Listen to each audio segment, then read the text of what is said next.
No momento em que ela é abusada, a mensagem que fica é que ela é uma criatura descartável. Começou em casa com o meu irmão, então eu não fui abusado só por ele.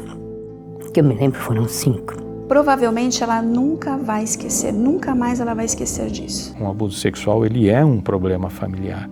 Está dentro de casa, dentro das pessoas que são conhecidas. O objetivo da doutrina espírita é trazer luz através da boa nova de Jesus e, com isso, expor uma nova maneira de enxergar respostas na espiritualidade. Mas e quando falamos sobre pedofilia? Será que existe uma explicação espírita para um ato tão covarde e sórdido com uma criança indefesa? O programa de hoje tenta responder algumas dessas questões.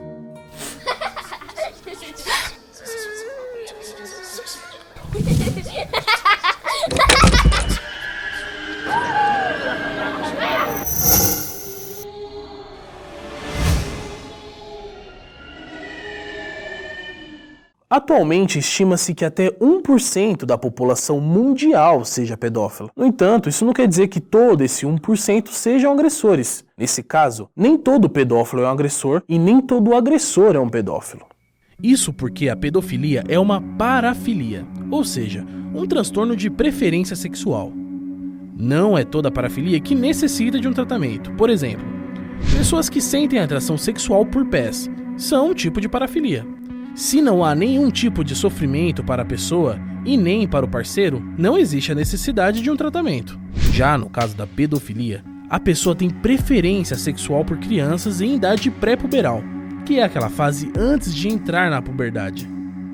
O Espiritismo, naturalmente, pensa da mesma forma, com um adendo. Ele acrescenta que se trata de um dano, do ponto de vista psicológico, decorrente do espírito. A pessoa, quando ela se envereda por um caminho que não está em concordância com as leis de Deus, precisa corrigir.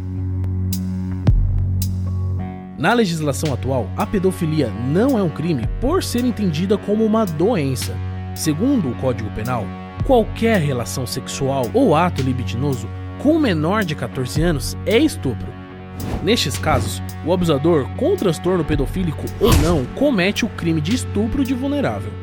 Basicamente, para você constatar alguém com um transtorno pedofílico, além do indivíduo ter mais de 18 anos e ter uma preferência sexual por crianças, essa preferência tem que ser constante por no mínimo 6 meses. Só existe um meio de nós evoluirmos, reencarnando. Não existe outra forma de evolução. O pedófilo passa pela mesma experiência de não saber como conduzir o seu comportamento perante a vida, no sentido de respeito em relação às pessoas. Como ele pode aprender a fazer isso? Reencarnando. Nós olhamos para essas coisas horrorosas e falamos, meu Deus, como é que pode existir isso? Ou seja, de alguma maneira nós já estamos olhando para isso com uma outra lente, que é a do respeito, da empatia, da preservação.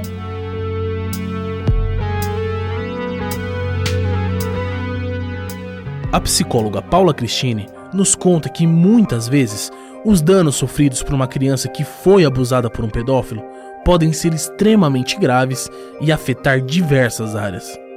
As consequências são muito sérias, desde de alteração no próprio comportamento, alterações psicológicas, até alterações físicas. As pesquisas apontam atualmente para resultados, inclusive, de modificações no cérebro de uma criança abusada. Ela pode ter remissão de sintomas, mas provavelmente ela nunca vai esquecer, nunca mais ela vai esquecer disso. Entre 2011 e 2017, o Brasil teve um aumento de 83% nas notificações de violências sexuais contra crianças e adolescentes, segundo o Ministério da Saúde.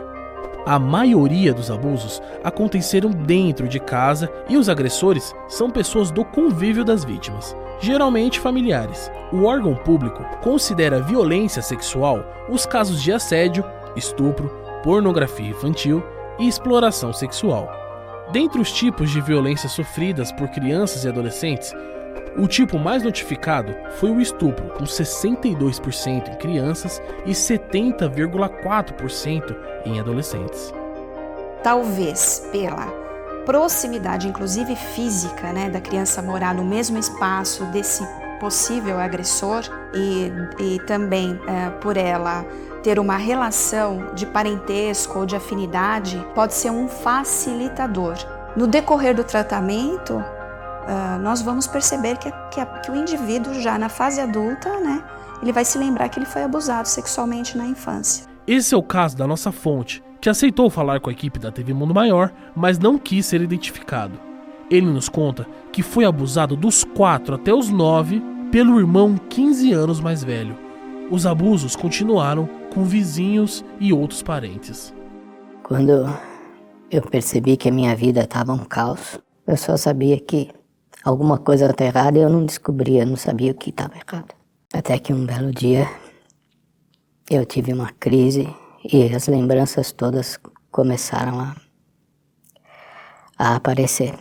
Começou em casa com o meu irmão, como ele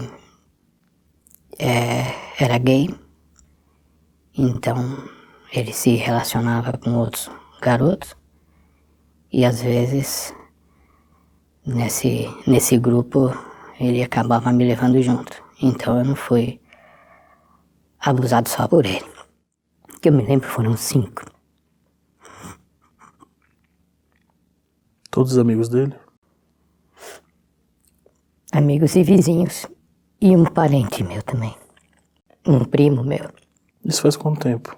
Mais de 30, 40 anos por aí, não sei. A importância da família é fundamental no progresso do espírito, porque a família é o local onde nós vamos treinar e desenvolver o amor. Então que existe um vínculo, sim. Mas veja, nós estamos aqui para viver o presente.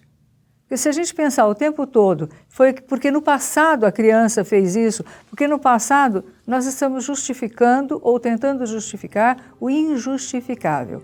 Hoje você consegue lembrar o que você sentiu na época? É uma decepção muito grande porque é com alguém que você confia, que deveria te proteger. Uma sensação de desamparo muito grande. Ela não entende absolutamente nada. Dizem para ela, vem aqui que a gente vai fazer uma coisa bacana, e quando você vê, não é bacana. Só que isso fica para a vida toda. Sentimento de medo e solidão profunda. E isso dói na alma. Ainda hoje, as causas dessa doença são desconhecidas, já que existem diversas possibilidades, como traumas passados e até mesmo alguns padrões genéticos. No entanto, nada é um consenso acadêmico. A lei do progresso é uma lei de Deus e todos nós, indistintamente, estamos sujeitos a essa lei. Então, todo mundo vai progredir. O pedófilo, o abusador. Então, o espírito carrega essas questões, essas distorções, não só no campo da sexualidade, mas no campo moral e ético de maneira geral. Embora a pedofilia seja efetivamente um transtorno de natureza mental bem catalogado, não podemos esquecer que a influência espiritual maciça ou obsessão frequentemente está presente, assolando o comportamento do pedófilo. O princípio da reencarnação e da existência de vidas passadas constituem a base da doutrina espírita. Então, será que é possível encontrar a origem da pedofilia ainda em vidas anteriores?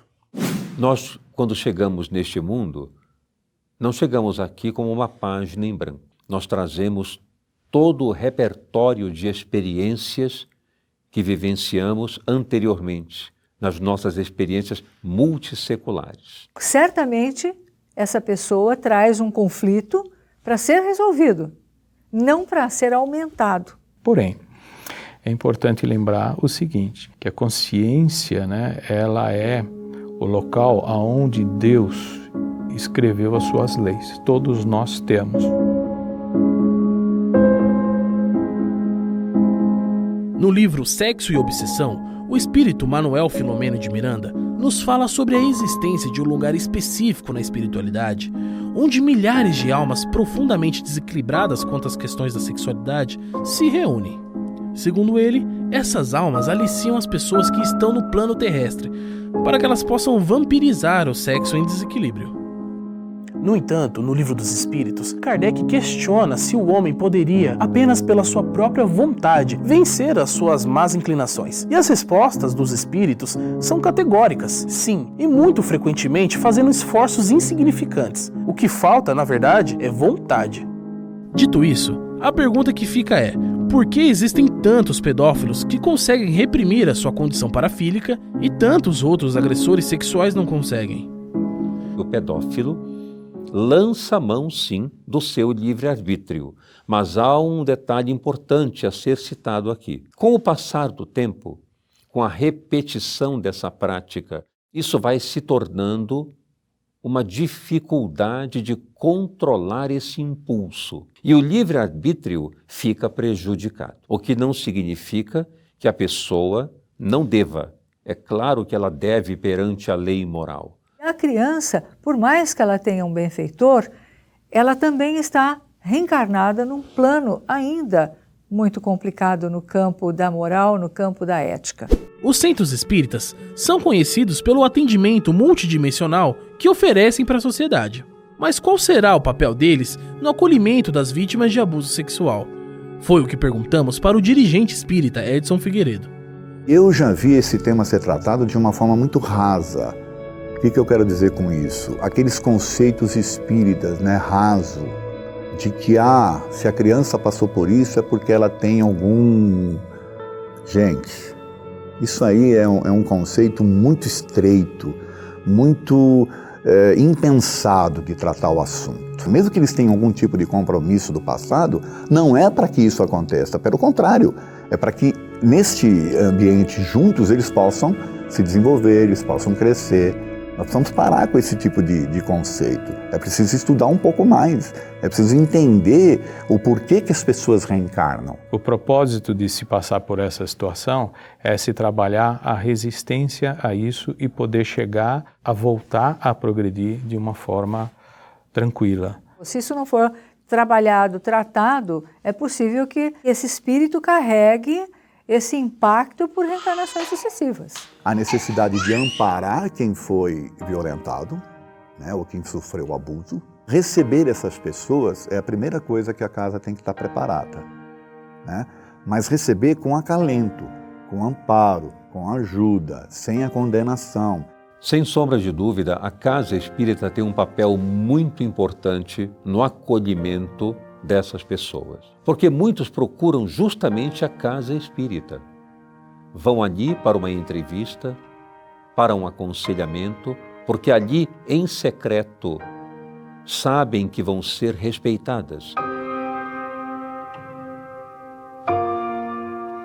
A superação da criança poderá estar relacionada à forma como os pais vão lidar com isso. Estando próximo, observando sinais, conversando, criando uma relação de diálogo com a criança. E quando ela verbalizar alguma coisa, acreditar nela, investigar com ela. Quando conversamos com o nosso filho de uma maneira bondosa, serena, equilibrada, dizendo para ele algumas partes do seu corpo, somente você pode tocar.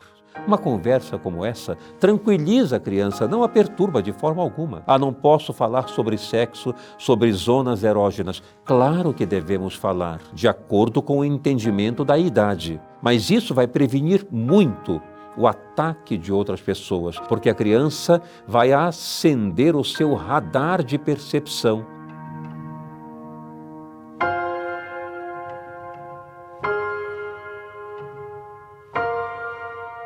Nós sempre buscamos trazer uma visão humana dos fatos, baseando-se na doutrina espírita, em toda a sua moral, e toda a sua filosofia, e em toda a sua ciência. Então deixe aqui embaixo nos comentários o que você achou desse programa. Avalie positivamente com um joinha se você gostou desse vídeo, e não se esqueça de se inscrever no canal da TV Mundo Maior. A gente se vê no mês que vem. Tchau, tchau!